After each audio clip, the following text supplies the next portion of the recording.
இன்னைக்கு முள்ளங்கியை வச்சு ஒரு டிஃப்ரெண்டான சைடில் ஒரு பொரியல் மாதிரி வதக்கல் மாதிரி பண்ணலான்னு இருக்கேன். அப்படிங்களா? அதை பண்ணிங்க பார்ப்போம். டேஸ்ட் பார்த்தலாம் இன்னைக்கு. சரி, ஒரு வானிலை காய வச்சு தேவையான அளவு எண்ணெய் ஊற்றிக்கலாம்.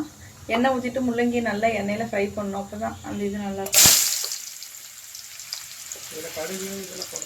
வேண்டாம். இப்போ இந்த முள்ளங்கி வதங்கிறதுக்கு தேவையான அளவு உப்பு போட்டுக்கலாம். ஒரு 1/4 டீஸ்பூன் டர்மரிக் ஆட் பண்ணிக்கலாம். உங்கள் காரத்துக்கு ஏற்றவாறு ரெட் சில்லி பவுடர் ஆட் பண்ணிக்கலாம். இதெல்லாம் நல்லா நேரம் வணக்கி விட்டுக்கலாம். கொஞ்சமாக கருவேப்பிலை தூவிக்கலாம். அது கூட கொஞ்சமாக கொத்தமல்லி தூவிக்கலாம். அதெல்லாம் நல்லா மிக்ஸ் பண்ணி வச்சுக்கலாம். அவ்வளோதான், முள்ளங்கி வதக்கல் சூப்பராக ரெடி ஆயிடுச்சு.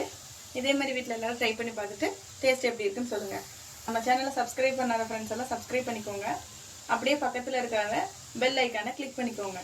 தேங்க்யூ ஃபார் வாட்சிங். பரவாயில்லையே, 10 நிமிஷம் ரெடி ஆயிடுச்சு. அவ்வளோதான், டக்குன்னு ஈஸி டிப்ஸ் டப்புன்னு ரெடி பண்ணிட்டீங்க போல இருக்கு. பரவாயில்ல. இதோட இன்க்ரீடியன்ஸ் எல்லாம் வந்துட்டு டிஸ்கிரிப்ஷனில் மென்ஷன் பண்ணிடுங்க. ஓகே, நோட் பண்ணிக்கங்க. பை ஃப்ரெண்ட்ஸ், அடுத்த வீடியோவில் சந்திப்போம்.